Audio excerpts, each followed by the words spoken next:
So today's video is not normally something that I would do, but ESU just released a update to the SD80MAC files for Loksound Select and Loksound 4.0. And 80MAC is one of my favorite engines. I've done a couple videos on these before, and this latest sound file that they've introduced is absolutely fantastic. So I'm gonna first let you hear to the old one, which was a really old file. Didn't have the full throttle features, had manual notching, and for whatever reason didn't have the right horn, and the one that's on there causes this really awful shell rattle. So we'll go ahead and fire it up here. 7216, which is on the track there, I have with the old sound file. So we'll start that one up first.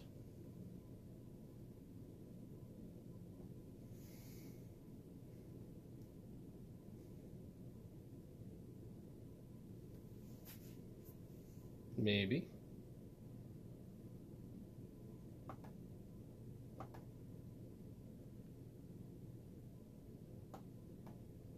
Oh, not sure what's going on there.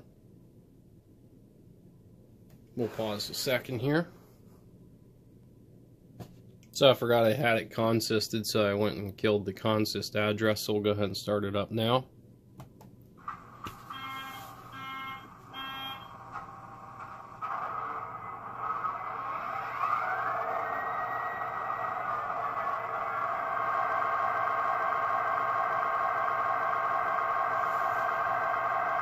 And F9 will notch it up.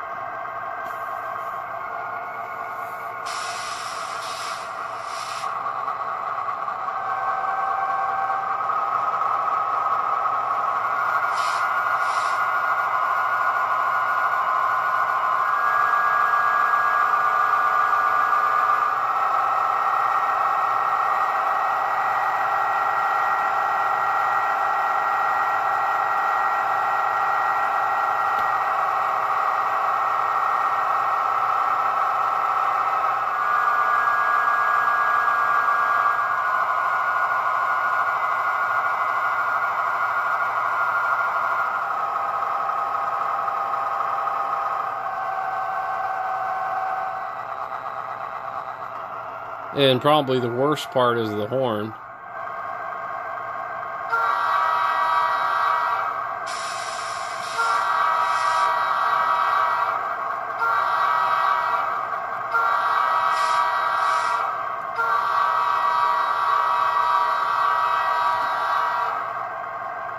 So, a lot of shell rattle. I don't know how well you can hear that. I'll go ahead and shut this one up. Shut up. There we go. I'll go ahead and put the newer sound file on here for you.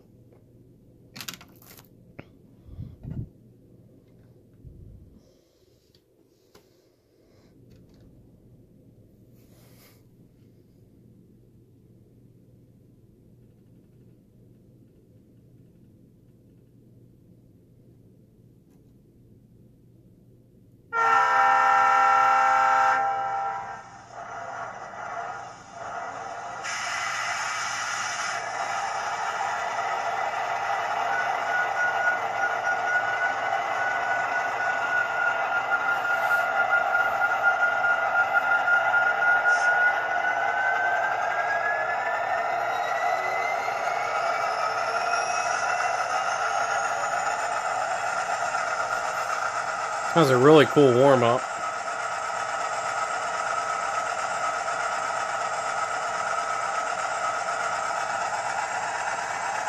And we'll go ahead and notch that one up all the way. Which, of course, this one has the drive hold.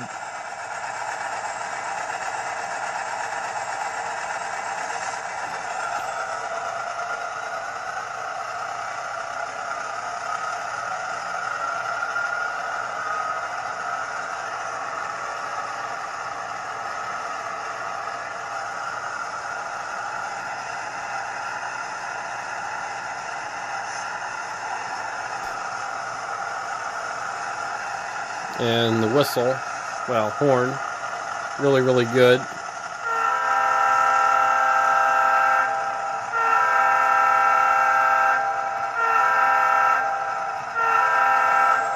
more accurate X-Conrail horn.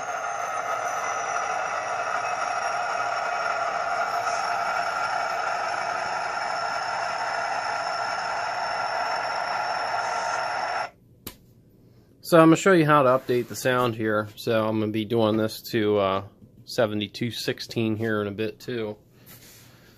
So the first thing I want to do is go out to ESU's page here, which I have bookmarked because I visit this pretty often. And I have a Loksound Select in here, so I'll go to the Select sound files. They just released this one. There we go, 80MAC. And you'll go ahead and hit download. Select is what I have.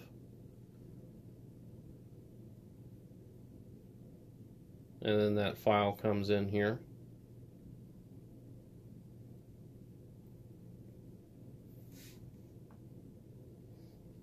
And what you'll want to go down through here first is address. Just program the correct road address in there. Analog settings, I don't really need to mess with anything there. Same with brake settings, compatibility. DCC settings, don't really need to touch that. Drive characteristics, couple things that I adjust in here. I'm not a big fan of momentum, so I turn that off. Also in here, from ESU, the Power Pack CV here. I don't know how well you can see it here.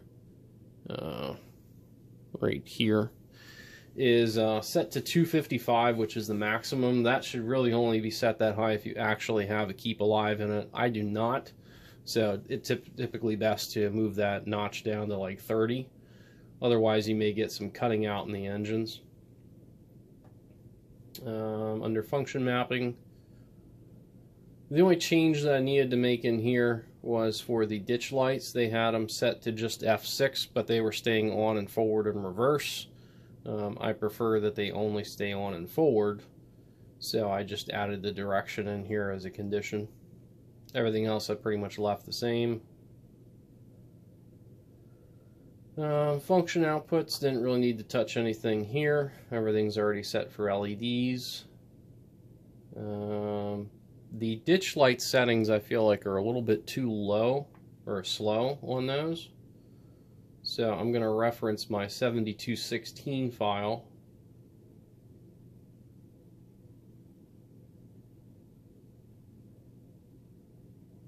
So I have 30 and 33 for the CVs here. It says general physical output settings. In fact, I'm going to zoom into this here because it's really hard to see.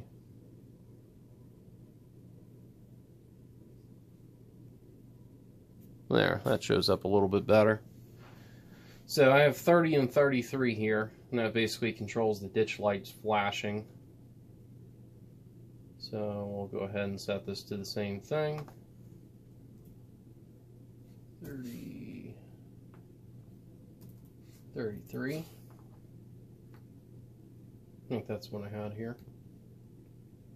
Yep, 30 and 33. And with that setting, you do kind of need to tailor it to the engine. Some will react faster than others. As we're continuing to go along here, identification, I don't really need to mess with that. CV48 was set properly out of the box, which was 6. That's the proper X-Conrail horn. I think it's an RS3... RS3L. And for volume, I use a dual sugar cube setup, so I actually could knock that back a little bit to 170. 192 is the max. If you don't have a very good speaker in there, you might need to bump that up all the way. And I don't really mess with anything else in there. Sounds. I did need to move the bell up because that was set really, really low. And also the horn I backed off a little bit because I felt like that was too loud. So I set that to 100 and set the bell to 45. And that's really it for the settings of this part. Okay, so a little bit better angle here to finish it out. So once you have kind of all the things that you want to go with as far as the settings here, what you'll want to do first is go to Write Decoder Data, and you just hit Next. Now, I've recently updated this. Occasionally it'll go through here and say updating firmware data on the decoder. That's just fine. Shouldn't take any more than about 2 to 3 minutes for this process.